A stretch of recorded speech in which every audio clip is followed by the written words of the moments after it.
bahwa agama dan nasionalisme tidaklah bertentangan, namun justru saling menopang satu sama lain. Saya percaya PKB di hari ini kuat fondasi keagamaan dan kebangsaan untuk mewujudkan baldatun, thayyibatun, barokun, ghafur.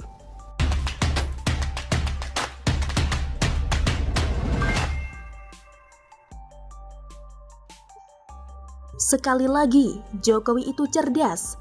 Ditulis oleh Erika Ebener dari Sword.com. Banyak orang yang greget pada Presiden Jokowi dalam hal menyikapi kelompok kadal gurun. Dari kalangan pembaca Sword sendiri, tidak sedikit yang menyuarakan kekecewaan mereka atas sikap lembek Jokowi terhadap pecandu agama Islam.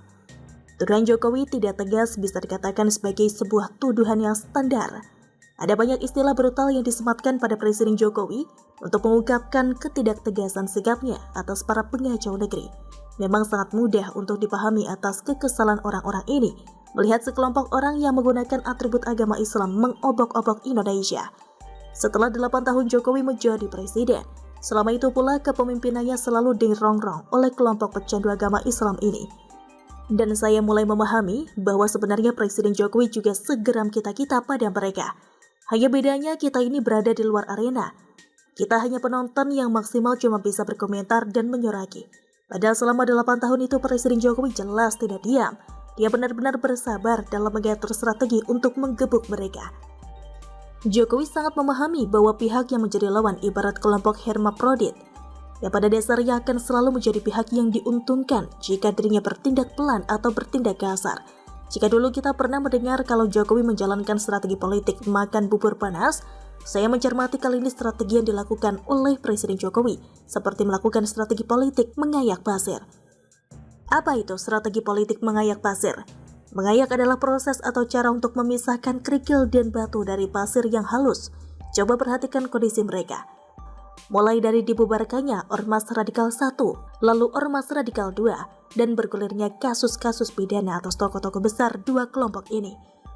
Lalu, yang tertinggal sekarang hanya sekelompok orang kecil seperti Slamet Ma'arif, Novel Bamukmin, dan beberapa tokoh lain yang namanya saja tidak begitu terdengar. Mereka itulah pasir halus. Setelah batu kerikil dan batu besarnya sudah berhasil dipisahkan dari pasir halus, maka Jokowi menurunkan satu sosok yang dipandang tepat untuk menyapu pasir halus ini. Selama Jokowi mengayak memisahkan kerikil dan batu dari pasir halus, sosok ini sudah menjadi harapan bagi masyarakat sebagai sosok yang mampu menghalau pasir halus. Sosok ini adalah Yakut Kholil Qomas. Pernahkah kalian merasa senang atau bahkan merinding tatkala mendengar atau membaca berita bahwa GP Ansor menghalau kelompok ormas terlarang yang melakukan tindakan meresahkan? Saya pernah, sering malah. Selama ini kita memandang pemerintah gak becus mengurusi sepak terjang ormas terlarang, lalu menuduh NU dan GP Ansor seakan muncul menjadi harapan. Apalagi kemudian kita tahu bahwa kelompok agamis ini nyata takut pada kelompok GP Ansor. Namun sekeras-kerasnya GP Ansor bertindak, tetap saja mereka punya keterbatasan dalam menindak. Penunjukan Ketua Umum GP Ansor sebagai Menteri Agama bagi saya adalah sebuah langkah yang sudah direncanakan jauh hari oleh Presiden Jokowi. Bukan sebuah keputusan yang tiba-tiba, tetapi sebuah rencana yang sudah dicanangkan dan hanya tinggal menunggu waktu yang tepat saja. Yakut Kholil Qomas atau dikenal sebagai Gus Yakut, putra dari Kiai Haji Muhammad Kholil Bisri, salah satu pendiri PKB dan saudara dari Ketua Umum Pengurus Besar Nahdlatul Ulama atau PBNU, Kiai Haji Yahya Kholil Saqaf. Ketua Umum Gerakan Pemuda atau GP Ansor, salah satu badan otonom Nahdlatul Ulama atau NU. Siapa yang berani head to head dengan dia? Sejak dirinya resmi menjadi Menteri Agama, berbagai kontroversi mulai dilakukannya. Beberapa kontroversi itu misalnya, 1. Pernyataan bahwa semua warga negara memiliki kedudukan yang sama, termasuk kaum Syiah dan Ahmadiyah pun memiliki kedudukan yang sama dengan warga negara lain. Ia bahkan mengatakan bahwa sebagai Menteri Agama, ia siap memfasilitasi dialog untuk menjembatani berbagai macam perdebatan. 2. Memberikan ucapan selamat Hari Raya Nowruz 178 EB bagi umat Bahai yang dianggap sebagai salah satu aliran sesat di Indonesia.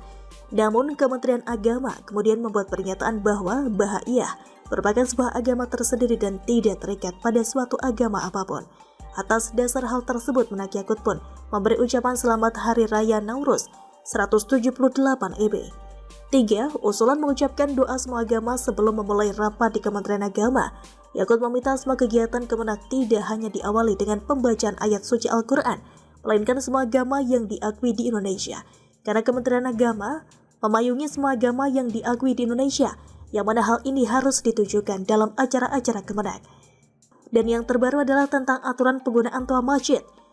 Para kadal gurun sendiri hanya bisa mengkritik dan protes, tapi tidak mampu membuat Pak Menteri Agama Yakut mengubah atau membatalkan pernyataannya atau keputusannya.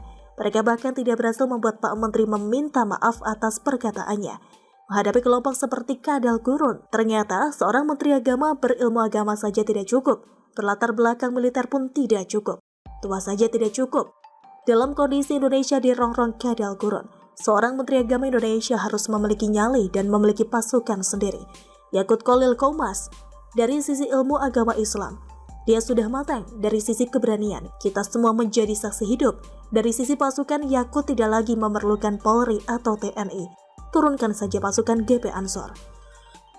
Ketika kelompok kecanduan agama Islam dihadapi oleh polisi, apa yang tersimpulkan? Wah, pemerintah represif. Ketika kelompok aksi bela Islam dihadapi TNI, apa yang tersirat? Sudah mulai bergaya Soeharto, dikit-dikit pakai tentara. Di persidangan pun hakim tunduk pada kelompok agamis ini. Tapi ketika kelompok candu agama Islam dihadapi oleh kelompok agama Islam lagi, apa kesimpulan kita? Sayangnya Yakut baru jadi menteri setelah banyak orang menjadi korban atas tuduhan penistaan agama. But still better late than never. Semoga Menteri Agama Yakut dapat menjadi sapu yang baik dalam membersihkan rumah Indonesia dari pasir-pasir halus yang mengganggu pernapasan kita. Kalau perlu, Pak Menteri jadi vakum cleaner saja biar tuntas membersihkannya. Catatan, Islam sebagai satu keyakinan, sedianya tidak perlu dibela.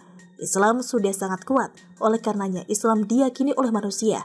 Jika Islam adalah keyakinan yang tidak memiliki pijakan dan dasar ajaran yang kuat, mustahil Islam menjadi sebuah keyakinan. Kelompok yang menyebut dirinya sebagai pembela Islam, tidak lain dan tidak bukan, adalah kelompok yang sudah melemahkan Islam atau kelompok yang sudah merasa lebih kuat dari Islam sebagai keyakinan. Itu sebabnya kelompok ini merasa perlu tampil untuk membela Islam, berdalih membela kebenaran. Yang ada di dalam ajaran Islam pun tidak bisa dipandang benar.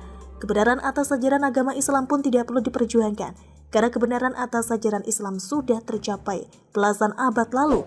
Buktinya hari ini hampir setengah dari penduduk dunia meyakini Islam sebagai agamanya. Bagaimana menurut Anda? Bahwa agama dan nasionalisme tidaklah bertentangan, namun justru saling menopang satu sama lain. Saya percaya PKB di hari ini kuat fondasi keagamaan dan kebangsaan untuk mewujudkan baldatun, thayyibatun, barokun, ghafur.